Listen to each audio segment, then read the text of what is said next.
وإلى شخص مات منذ وقت قصير للغاية، وهذا الشخص لا أبالغ إن قلت أنه أعظم داعية في العصر الحديث، أعظم داعية على الإطلاق في العصر الحديث، لا يوجد أحد مثله ولا يقاربه ولا يقترب منه حتى.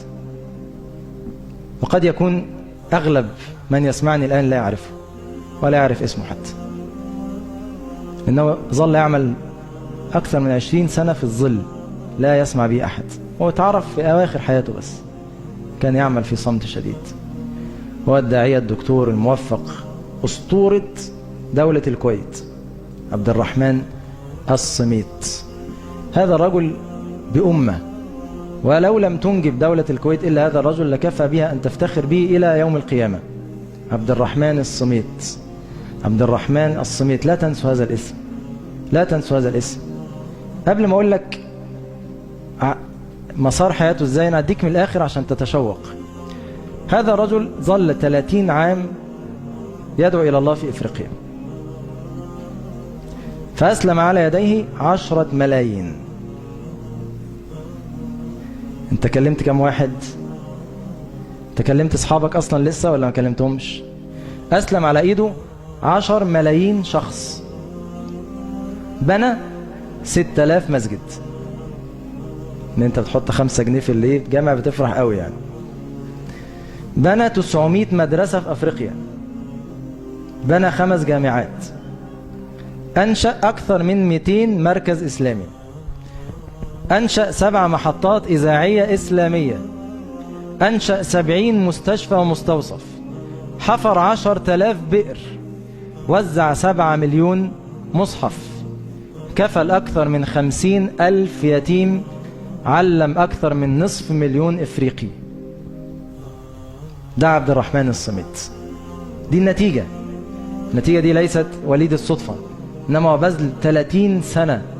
الراجل ده بدأ بدراسة عادية، درس الطب وخد الدكتوراه وبتاع، وبعد كده يعني كان حتى في الكويت قبل ما يبتدي كان هو من أنشط الناس في الخدمة الاجتماعية، وكان دايما بيسعى في حوائج العمال اللي في الكويت، الغلابة والبسطاء والناس دي، كان دايما يساعدهم وفلوس ويجيب لهم حاجات ومش عارف ايه. كان مشهور قوي بالناس بالموضوع دوت، بس هو كان حاسس ان هو عنده حاجة اكتر من كده، حاسس ده مش كفاية، رغم ان هو كان مشهور جدا في الكويت ان هو من اصحاب اليد العليا في الخدمة الاجتماعية، بس هو فضل حاسس ان في حاجة غلط، انا مش كفاية كده. خد دكتوراه من هنا وخد دكتوراه من بريطانيا في امراض امراض المناطق الحارة، وده نفعه جدا في افريقيا، وفضل شغال في حوائج الناس في الكويت وكده الى ان بدأت الامر بدأ العجيب بقى ان الموضوع ده بدأ باثنين من النساء، زوجته وواحدة تانية. أول واحدة كانت بداية في حياة عبد الرحمن الصميت هي زوجته، وده بيديك ملمح جديد في الدعوة، إن الدعوة مش لازم أنا اللي أعمل، ممكن أدعو واحد هو اللي يعمل. خلاص، ست تعمل إيه؟ تقول لك أنا ما عنديش إمكانيات، أنا في ولادك، في جوزك، في جيرانك، يعني ممكن أنت تحركي العالم كله من البيت عندك. عبد الرحمن الصميت زوجته هي بداية الخير، هي اللي قالت له انت ما ينفعش تفضل طبيب الى الابد، لازم الموضوع ده يقف. قالت مثلك ليس له مكان في الطب، يعني الشغل هو شغله واخد وقته. قالت له، وطبعا من الحاجات اللي بتخليه بيشتغل ان بي عنده بيت وزوجة، الزوجة نفسها بتقول له سيب الشغل، انت ما ينفعش تفضل كده، انت مكانك مش هنا، انت لازم تفضل تنطلق وتدعو الى الله. هي اللي اديته، قالت له سيب الشغل. وكان كل عمل عبد الرحمن الصميت في ميزان حسنات اللي فتحت له باب الخير ديت. سبحان الله، المرأة ممكن تبقى داعية، ممكن يبقى كل اللي أسلموا دول في ميزان حسنات الست الطيبة دي أم صهيب. قالت مثلك مكانه ليس في الطب، بل مثلك ينبغي أن يتفرغ للدعوة إلى الله وإغاثة المحتاجين.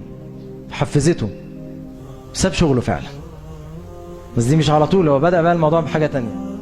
بدأ بواحدة تانية، ست تانية في الكويت كانت عايزة تبني مسجد، فهو كان شغال في الكويت شغل عالي جدا، فاديته فلوس كتير جدا، انت عارف المسجد في الكويت يعني، اديته فلوس كتير قوي عشان يبني مسجد. فقال لا طب ايه رأيك نبني مسجد في افريقيا، ناس هناك مش لاقيين وهنا مساجد دي كتير يعني، ماشي. فالأول مرة يروح افريقيا فرحان بالفلوس اللي معاه، قال لك هبني مسجد. راح افريقيا لقى الوضع مأساوي، لا مفيش تعليم، مفيش اكل، مفيش شرب، لا التنصير شغال على اشده، لا الناس ما عندهاش اي حاجه. قال مسجد فين يتبنى مسجد في المكان ده؟ ده الناس عايزين تأهيل بشري اصلا مش مسجد. هعمل ايه بمسجد في واقع أليم زي دوت؟ وبدأ بقى الايه النقله اللي اتنقلها لافريقيا دي مع نصيحه الزوجه. بدأ عبد الرحمن الصميت في العمل الدعوي والعمل الاسلامي. راح هناك لقى ائمه المساجد ما بيعرفوش يقروا الفاتحه، ما يعرفوش يقروا. ائمه المساجد في افريقيا ما بيعرفوش يقروا الفاتحه. وجد حملات التبشير شغاله على اشدها، فانطلق في خدمه الاسلام 30 سنه. 30 سنه دي عبد الرحمن الصميت تعرض لعده محاولات اغتيال. عبد الرحمن الصميت تعرض لهجمات من الاسود والسباع وقرص الحيات والعقارب والحشرات. عبد الرحمن الصميت مات بسبب كم الأمراض التي أصابته في أفريقيا.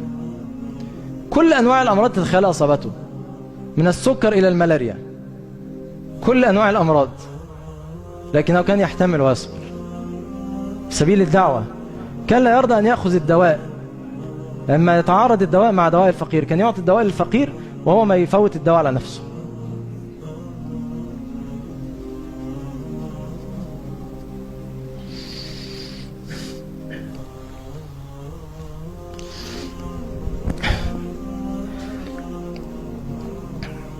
وكان كان يعامل الناس بالرفق واللين والإحسان ويحترم مشاعرهم، رغم أنه أنت بتتكلم في راجل خليجي، راجل من الكويت، يعني تتكلم في واحد مستوى عالي جدا، مستوى اجتماعي عالي، مستوى جهة عالي.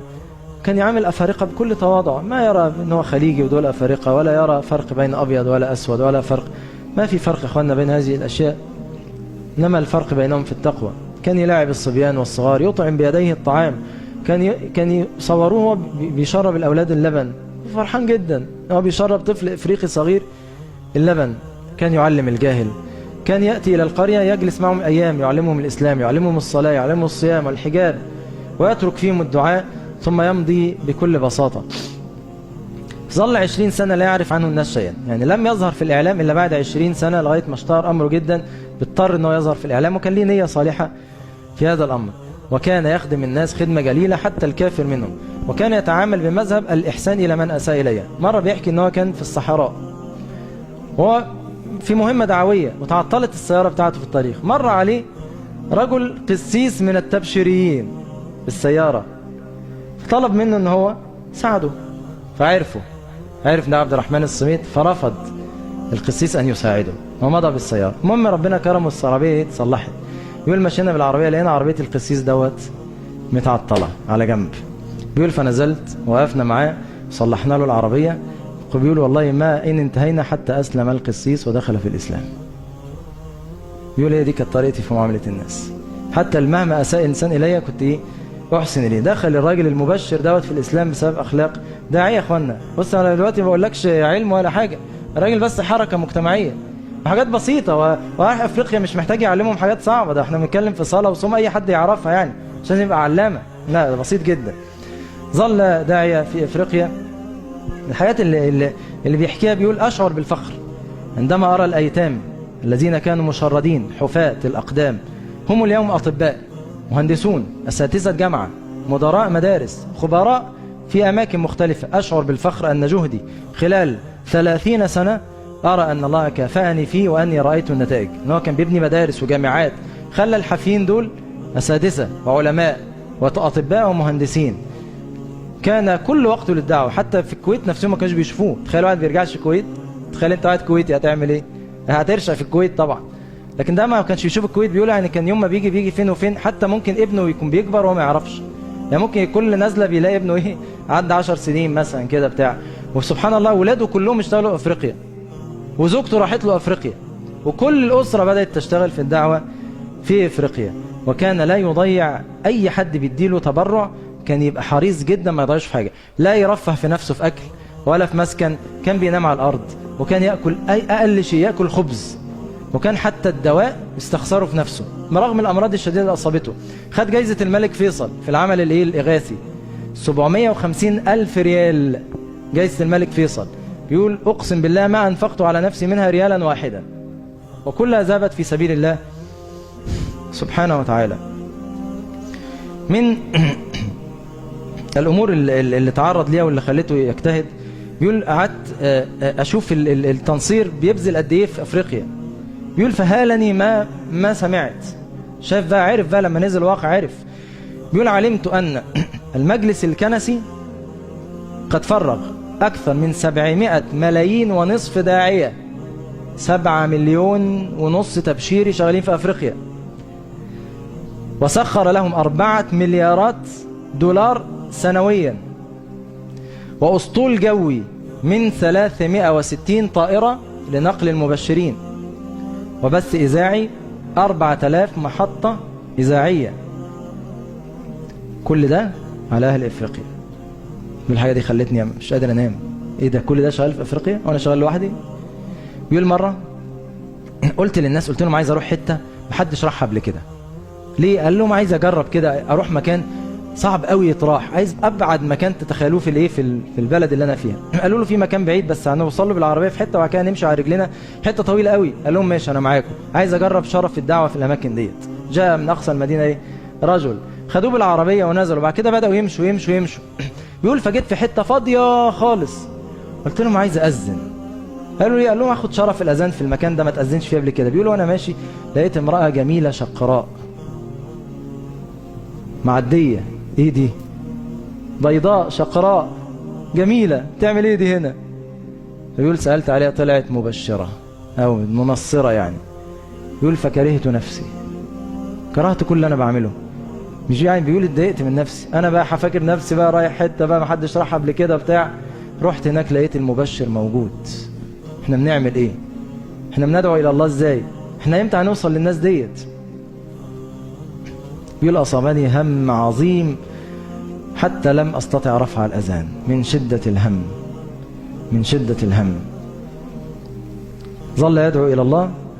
كان هو يخش القرية يخش على الخدمات على طول، يعمل لهم بيه المية ويعمل لهم مسجد ويعمل لهم مستوصف ويعمل لهم مش عارف ايه، وبعد كده يقول لهم على الاسلام، كله دخل في الاسلام. يخش على القرية اكل وشرب وفلوس وهدايا، وبعد كده يكلموا عن الاسلام، كله يخش الاسلام في سبيل كده. عمل بص كل الايه الارقام اللي انت سمعتها مني دي.